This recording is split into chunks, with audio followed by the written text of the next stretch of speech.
getting back to topic here, is the idea of the whole thing about chore play, the whole thing about a house husband, the whole thing about a stay-at-home dad. Can they be sexy? Well, the reason why they're not sexy is because women didn't evolve to find guys who are essentially berry pickers to be sexy, right? Hunter gatherers. Men were the hunters, women were the gatherers.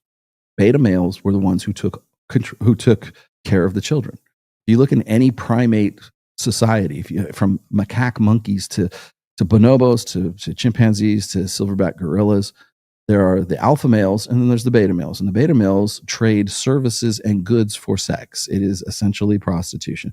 One of those services is babysitting. So when you look at our closest relative in the primate kingdom, and I don't care what you think about it, but if you look at primate societies, it's the beta males who are taking care of the children. There is I think, a sort of an evolved psychological firmware or understanding that men who take care of children, and I'm not saying they can't do it, they can, but there is this instinctive understanding that men who take care of children are beta males, because primates, as I said, beta male primates take care of the children for the females so that the females can actually go and have sex with the alphas when they're in estrus.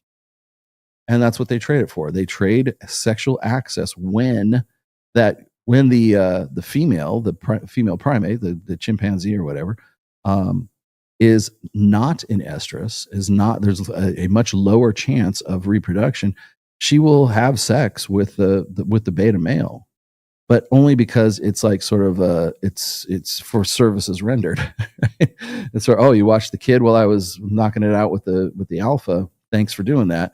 Oh, thanks for the banana. Oh, thanks for picking these knits out of my hair and our kids' hair. That kind of stuff. Whatever this service is, right?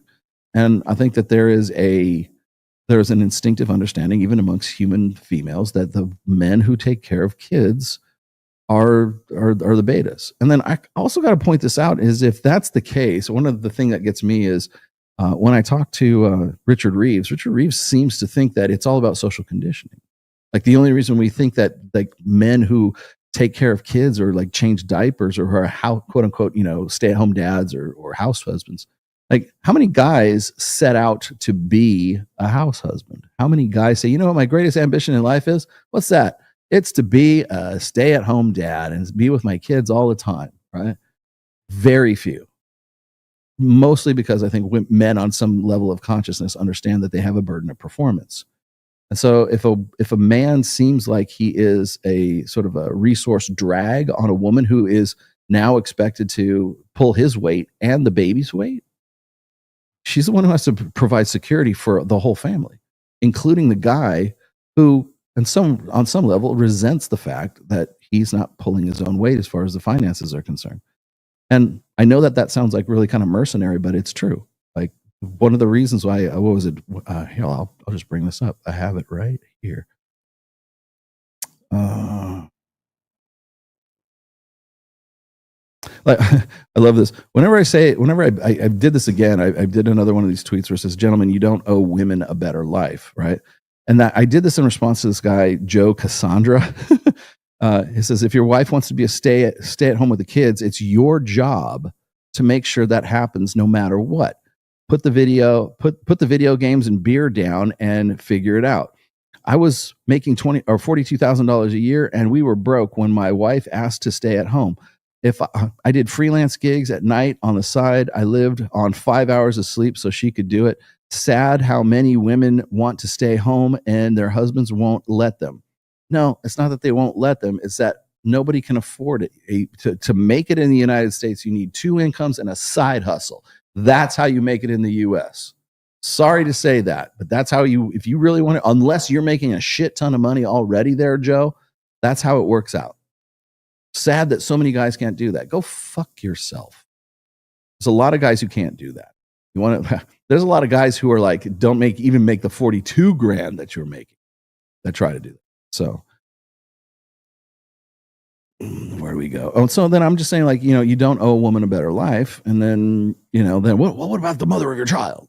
No, I'm saying women, dude. I'm not saying fucking like mother of your child, right? If you have financial responsibilities to your wife and your kids, Yeah, but that doesn't even necessarily mean you owe them a better life. You just simply got to keep them alive.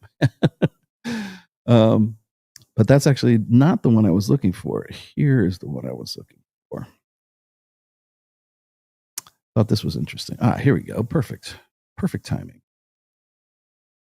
I don't know if I brought this up last. Did I bring this up last? I don't think I did. This is from Rob Henderson. Let me just, I can put this on the screen here.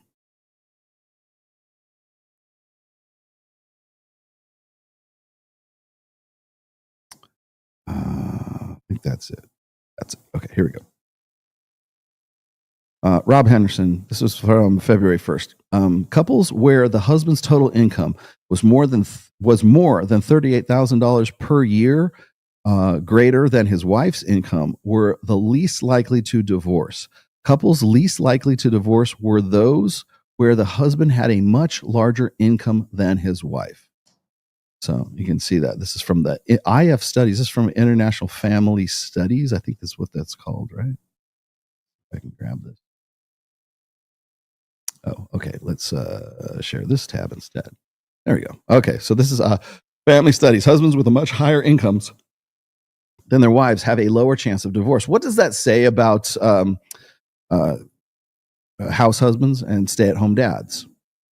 Does that mean that there is a much higher instance of divorce because they're not in any way making more than their wives are? Their wives are their primary breadwinners because they're too busy taking care of the kids.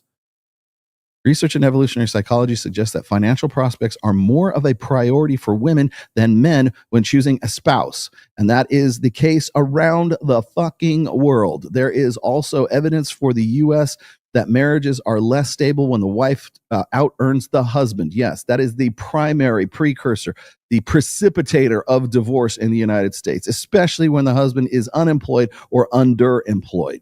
Yet recently, a Wall Street Journal reported that while in the past marriages where the wife earned more than her husband were more likely to end in divorce, this was no longer the case. The article cited research that sociologists at the University of Wisconsin-Madison found that while couples married in the late 60s and the 70s were more likely to divorce if the woman earned more, there's no longer true for couples who were married in the 90s. The authors argue that this was a cultural change away from the norms favoring the male breadwinners, male family model towards the norms favoring more egalitarian dual earners for the marriage. Couples where the husband's total income was more than $38,000 per year than his wife's income were the least likely to divorce by 2021. So it is still a financial proposition. The more than half of all marriages in the United States are now dual earner marriages, and the share of women who earn as much as or as significantly more than their husband has roughly tripled over the past 50 years. What does that have to say about these tradcon fuckwits who are like, oh, you got to do everything in your power to make sure that she doesn't have to work anymore and she can just sit at home and she can be with the kids, right? I'm not saying that's not a noble or not a good goal. I'm just saying that you've got to earn at least what she's making plus another 38,000 for that to even start to work. The negative effect of the husband's higher income related to the wife's income on the chances of divorce has not changed since the 1990s because if you earn more than her, that's how it's been expected. All right. Let's get out of that. So, one of the things, whenever I read stuff, when it comes down to finances, it comes down to money, and it comes down to Myron has said this a million times. Man's got to be smarter. He's got to be taller. He's got to be more jacked. He's got to have more money. He's got to have be more intelligent. He's got to have more education. He's got to have he's got to have more ambition. He has more drive. Basically, a man has to be exponentially more than a woman, but yet still believe that he's her equal, right? And the thing that gets me about that whole thing is like that's part of the burden of performance. But what happens is then you've got the traditional conservatives come in and say, well, it's your responsibility to do all this stuff and to like basically bend over backwards and essentially kill yourself to provide the lifestyle that this woman wants to get with. And all that does is prove to me and through the traditional conservatives is that you've reduced marriage, you've reduced love, you've reduced emotional investment, you've reduced all of this down to $38,000 more than your wife. Because if you don't make $38,000 more than her, odds are you're going to get divorced. And if she starts making more money than you, odds are the clock's ticking. You lose your job, she's not going to leave you then. The clock is ticking, right? If you can't bounce back from being zeroed out, the clock is ticking. Like the landman. Yeah. Oh yeah. Fuck. That's great. Yeah, exactly. You're on the clock at that point. And so what you're doing is you're taking this, because like love is forever, and love is what's that Corinthians thing? Love is kind, love is never jealous, love is this. I'm not a biblical scholar.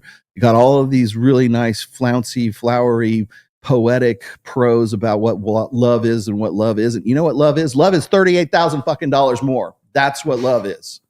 Sorry, them's the numbers. That's the statistics right there. So all this bullshit, do I think it's more than that? Yes, I do. But if we're going to break it down, and I'm not the one doing this, it's the tradcons that are fucking doing this. It's your responsibility. What's my responsibility? $38,000 more than her. That's your responsibility. Not about love, not about kindness, not about Corinthians, not about, love your wife love your wife and respect your husband, right? It's not about that. It's about $38,000. That's what it's about. Want a successful marriage, guys? $38,000. That's a dividing line between you and you fucking it up. That's the dividing line between you having too much beer and playing video games and her walking. Great. Awesome. Does it sound like a good deal for you? You want to get in? You want to jump in with both feet? God said you're supposed to jump in with both feet. Why aren't you? Why? Oddly enough, I still haven't been able to figure out why the marriage rate is 6.1 per 1,000 right now. Jesus Christ. What's wrong with people? They lost all sense of morality. They just don't have God anymore. No, you know what they don't have? They don't have $38,000. That's what they don't have.